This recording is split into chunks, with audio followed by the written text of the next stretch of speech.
गंगा माँ की गोद में पिता है तू झोलिया, गंगा माँ की गोद में पिता है तू झोलिया। जन्म भर चुके ना जश्न टले ना।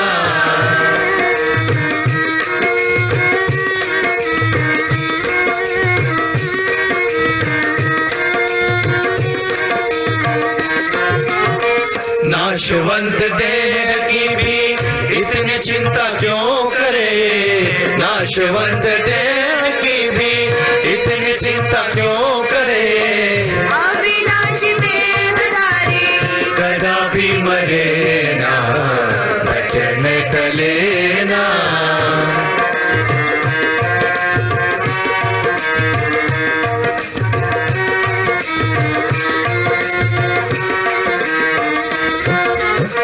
सत्य ही तो परमेश्वर है, सत्य ही की साधना, सत्य ही तो परमेश्वर है, सत्य ही की साधना। सत्य से तो श्रेष्ठ जग में मिले ना, वचन टले ना। प्यारी माँ की साक्षी में प्रण जो लिए हैं, प्यारी माँ की साक्षी में प्रण जो लिए हैं। चाहे देह जाए तो भी वचन टले ना, चाहे देह जाए तो भी वचन टले ना, चाहे देह जाए तो भी वचन टले ना, वचन टले ना। कोई भी दो व्यक्ति एक दूसरे से इतने अलग नहीं हो सकते जितना कि मोहम्मद अली जिन्ना और सादगी पसंद महात्मा गांधी। इसी तरह से नियति ने पुतली बाई और मीठी बाई के बेटों में समानताएं भी इतनी दी थी जितने कि उस पीढ़ी के किसी भी दो लोगों में शायद ही मिले। दोनों गुजराती भाषी परिवार में पैदा हुए, दोनों ने बम्बई विश्वविद्यालय से मैट्रिक किया, दोनों कानून की पढ़ाई के लिए लंदन ऑफ कोर्ट गए।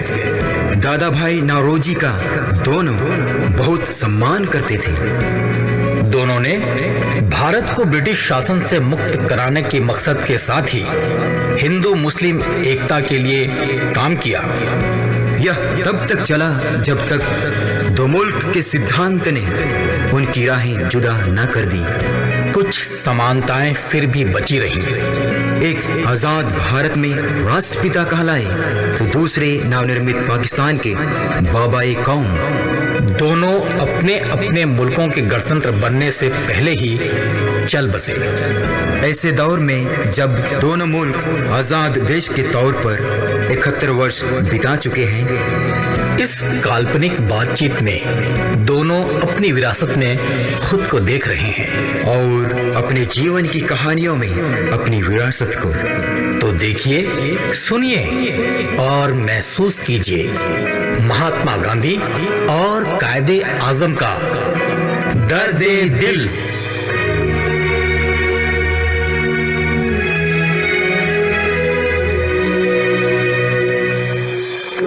मिस्टर गांधी, आपसे बात करना हमेशा वक्त बर्बाद करने जैसा होता है। लेकिन मेरे लिए ऐसा नहीं होता। इस तरह हम कहीं नहीं पहुंच पाएंगे। मुझे पता है। यह अशिष्टता है कि जब हम बात कर रहे हो तब भी आप कताई कर रहे हैं। बंद किए देता हूं। आपका तो यह पूरा आभा मंडल है ना, यह संतों जैसा काम, यह सब मुझे कभी भी आकर्षित नहीं करता। सच कहूं तो यह पूरी तरह से सियासत पर केंद्रित रहने वाली हमारी बातचीत में एक तरह का अड़ंगा था। मैंने तो कभी नहीं कहा था कि मैं संत हूं। आपके चेले तो आपको इसी रूप में देखते हैं। मुझे शिष्यों की आवश्यकता नहीं। क्या आपको लगता है कि मैं यकीन कर लूंगा? मैं सहयोगियों की जरूरत महसूस करता हूं और मुझे मिले भी हैं। कुछ तो बड़े काबिल थे आपका क्या ख्याल है? मेरे साथियों का और मेरा एक ही कॉमन गोल, कॉमन पैशन था, पाकिस्तान। मेरा लक्ष्य सभी भारतवासियों के लिए स्वराज प्राप्त करना था। इससे भी बड़ा लक्ष्य था हिंदू मुस्लिम एकता कायम करना। आप सारे हिंदुस्तानियों के लिए थोड़े ही बोलते थे। ये तो मैं आप पर छोड़ता हूँ, परंतु भारत को अखंड रखने का मेरा लक्ष्य यदि विफल रहा तो क्या भारत को बांटने की सफलता से आपको जीत जैसा एहसास होता है? आपको इस तरह से तंज नहीं कसना चाहिए मिस्टर गांधी। संभवतः हम दोनों ही असफल व्यक्ति हैं। आप अपने बारे में ऐसा कह सकते हैं मिस्टर गांधी। हम दोनों को भुला दिया गया है। आपका चेहरा तो हिंदुस्तान के सभी करेंसी नोटों पर है। जब हमारे करोड़ों हिंदुस्तानी गरीब कुपोषित और शोषण के शिकार हो तो ऐसे में मुझे कागज की नोटों पर अपना खिलखिलाता चेहरा देखकर घृणा होती है। परंतु आपकी तस्वीर भी तो पाकिस्तान में हर दफ्तर की दीवार पर दिखती है। क्या मैं आपको कायदे आजम कह सकता हूँ? आपको इस जुमले का इस्तेमाल नहीं करना चाहिए। मैंने नहीं गढ़ा है इसे। महात्मा की तरह मैंने कभी अपने को महात्मा के रूप में नहीं देखा। आप आखिर पूछना क्या चाहते हैं? कहा ना, आप जो चाहते थे यानी पाकिस्तान, वो मिल गया आपको।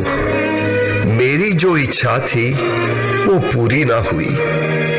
एक आजाद, न्याय संगत और अखंड भारत। हमने तो भारत को बंटते देखा। हमने तो पाकिस्तान की पैदाइश देखी। लेकिन अब वो खुशहाल देश नहीं लगता। तो क्या हिंदुस्तान खुशहाल है? अब मुझे सवाल पूछ ही लेना चाहिए। पूछिए पूछिए। मैं इसी का इंतजार कर रहा था। मेरी मृत्यु 3 गोलियां लगने से नहीं बल्कि एक अदद दिल जलने से हुई। सवाल क्या है? मेरे साथी मुझे सुनने को तैयार न थे। हिटलर की तरफ से चुनौती आई तब तक वे संघर्ष करके और आपके साथ लगातार जुबानी युद्ध करके थक चुके थे। मिस्टर गांधी, सवाल। मैं अकेला था, जबकि आप पाकिस्तान के संस्थापक थे, राष्ट्र के मुखिया, उसके संविधान सभा के अगुवा, मुस्लिम लीग के मुखिया। जी हाँ। अब मेरा सवाल यह है कि आप जो कुछ चाहते थे आपको सब मिला, एक एक चीज मिली आपको, तो क्या आप खुशी खुशी मरे? बहुत दर्द था यो। हाँ जी, बहुत दर्द। यानी हमारे बीच कम से कम 2 समानताएं तो थी। हम गुजराती बोल रहे थे और आखिरी दिनों में दर्द से तड़प रहे थे। मेरा मतलब शारीरिक तकलीफ से था। मेरा दर्द तो शारीरिक नहीं था। हाँ, एकदम अंतिम क्षणों को छोड़ दे तो बिजली की तरह आई पहली गोली ने तो एक तरह से मुझे चौंका दिया था। हाँ, दूसरी से जरूर चोट महसूस हुई, लेकिन तीसरी का तो मुझे कुछ अनुभव ही नहीं हुआ। परंतु जिस दर्द की बात मैं कर रहा हूं वो मेरे हृदय का दर्द था। कुछ ऐसा ही जैसा कि मुझे किसी अंगीठी में डाल दिया गया हो। हिंदुस्तान का बंटवारा और नरसंहार, मैं उस पीड़ा की वजह से मरा। मुझे लग रहा था कि यह सब बड़े सलीके से होगा। इसके बाद पाकिस्तान में कोई हिंदू या मुसलमान नहीं रह जाएगा। सिर्फ पाकिस्तानी होंगे। वे जैसी पूजा पद्धति चाहेंगे अपना सकेंगे। मैं नहीं जानता कि कैसे और क्यों अकेले पंजाब में ही 5 लाख लोग मार डाले गए। हिंदू और मुसलमान दोनों बराबर की तादाद में मारे गए। सब कुछ इतना डरावना था, पर अब इन सब के बारे में सोचने का क्या मतलब? मैंने नोआखली में हिंदुओं का और बिहार में मुसलमानों का कत्लेआम देखा। बिहार में मैंने लोगों से पूछा, ये देखकर आप जिंदा कैसे रह सकते हैं कि आपकी आंखों के सामने एक बूढ़ी महिला को काट डाला जाए? आप उसे सिर्फ एक मुसलमान के रूप में कैसे देख सकते हैं? वो एक माँ थी, एक दादी थी।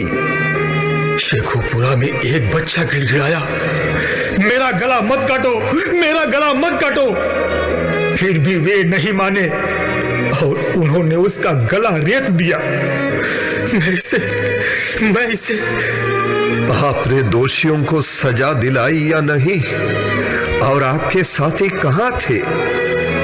हम अपनी अलग अलग दुनिया में रहते थे। वे अलग, मैं अलग।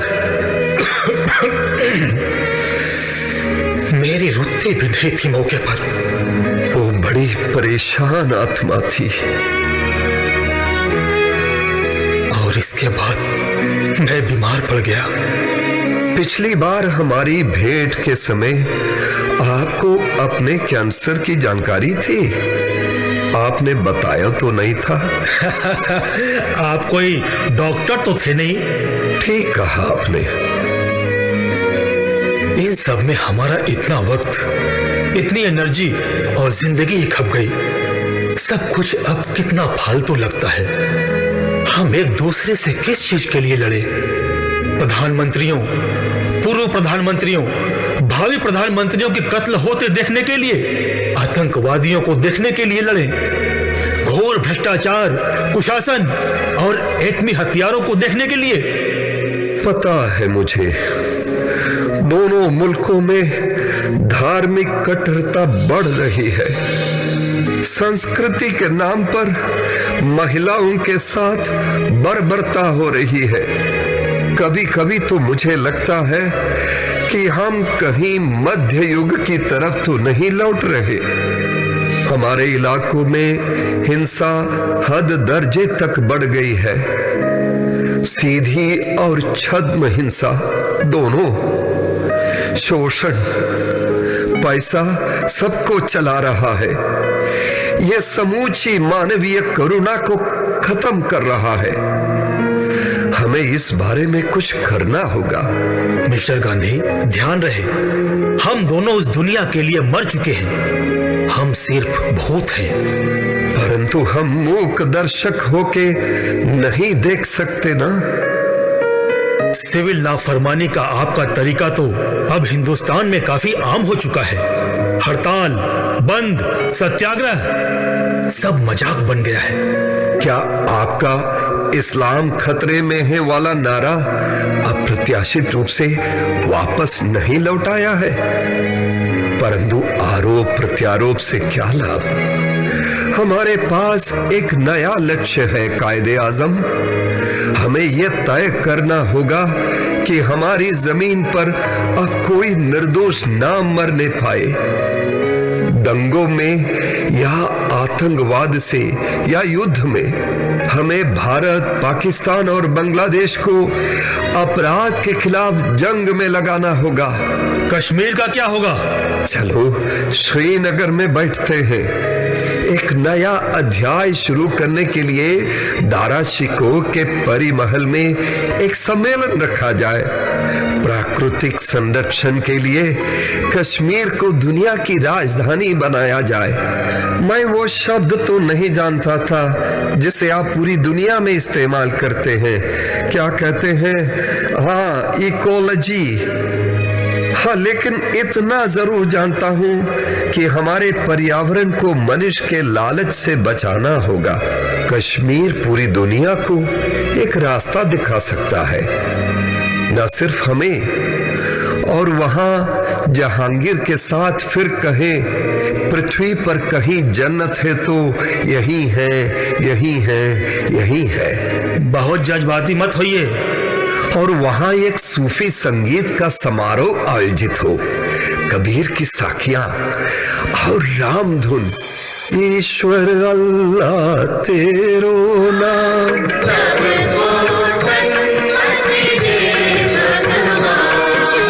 ईश्वर अल्लाह तेरो नाम, सबको सम्मति दे भगवान। ईश्वर अल्लाह तेरो नाम, सबको सम्मति दे भगवान।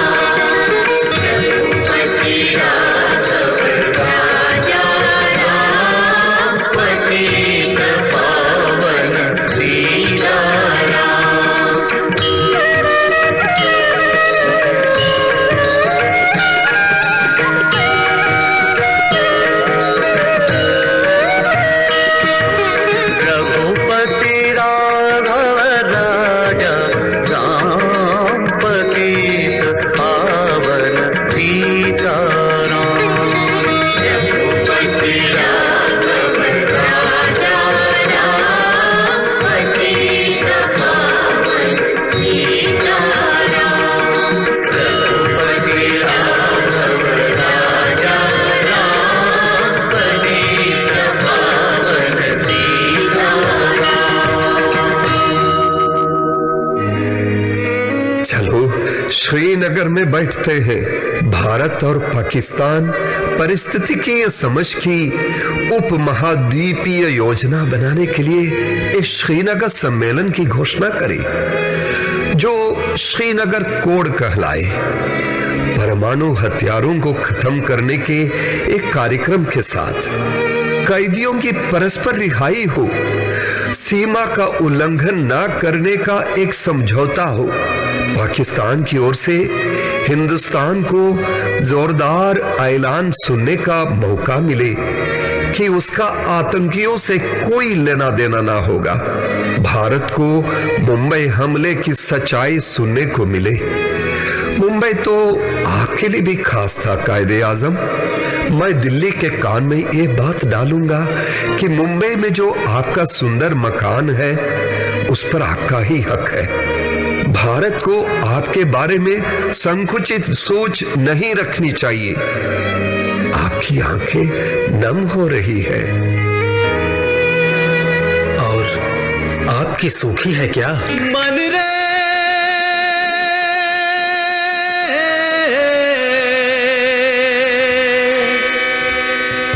मन कर ले वज्र सी छाती रे,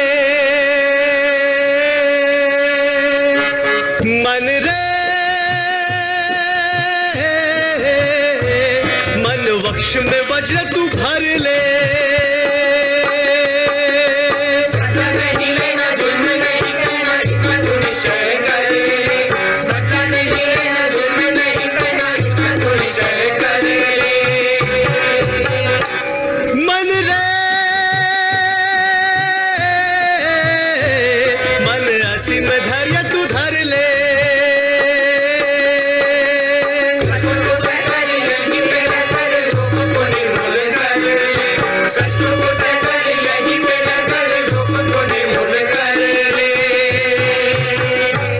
मन रे